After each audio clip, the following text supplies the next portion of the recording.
What do people need to know about product as it relates to growing online revenue? I find it's very common that I'll meet with a publisher and they'll say, well, Ryan, every month we take all of our content from a magazine and dump it online.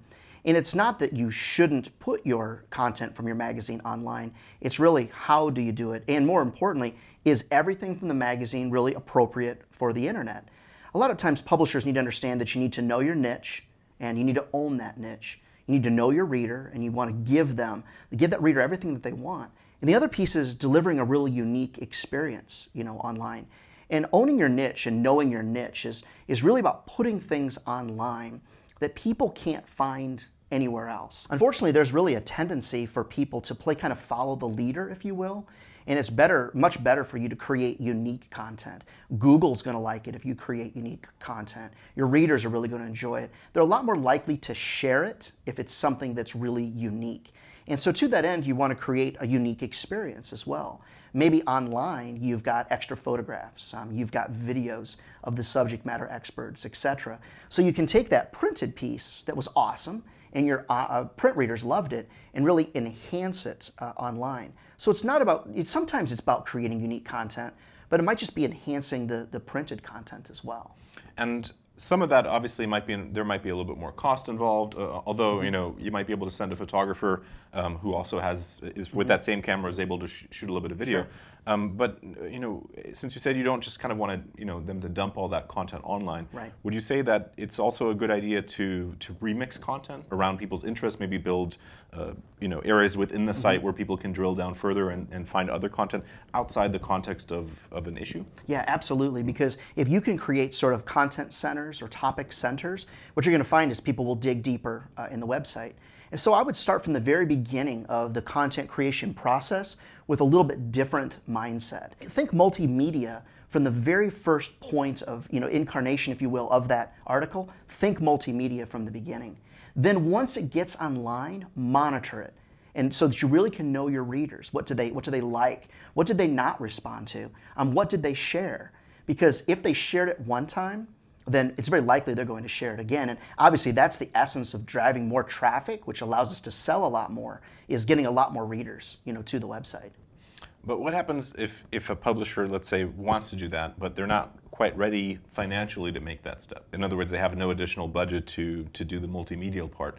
Do you have any recommendations for what they can do using the existing content and just kind of reorganizing that maybe? Sure.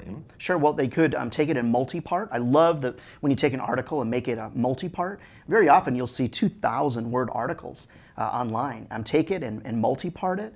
Then take that and have a social media strategy. Maybe it's an article about ABC and you take it and break it into 3 components. You promote it separately via social media, your e-newsletters, etc. So you utilize the power of the internet. But the other piece is typically there's going to be more than one photo and it's just never really used. So ask your photographer for different angles and different colors and different filters. Just make the experience online something that's really cool and really unique. And I think that you'll find that your readers will like it more. And from my perspective as a sales guy, my ability to sell it grows exponentially.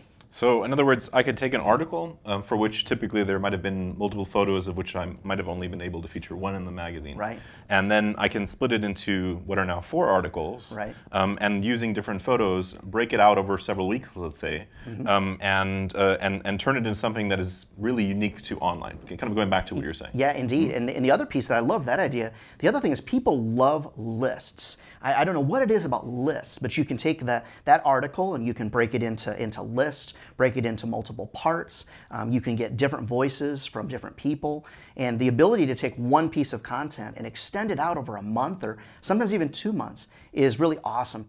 And so the creation of the product, it could be something as cool as, hey, we're going to promote this online and push people over to print.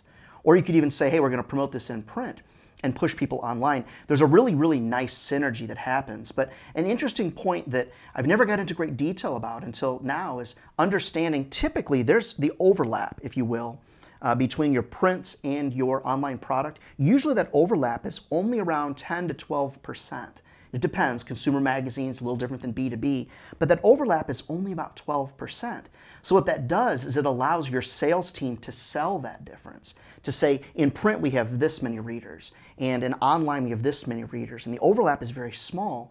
So because of that, you have two unique audiences to sell. And that really does, lead us into talking about people, because having the right people to sell it, having the right people to write it is so important. Okay, so in the next episode, we'll talk about people specifically. Thanks for joining us, and see you in the next episode.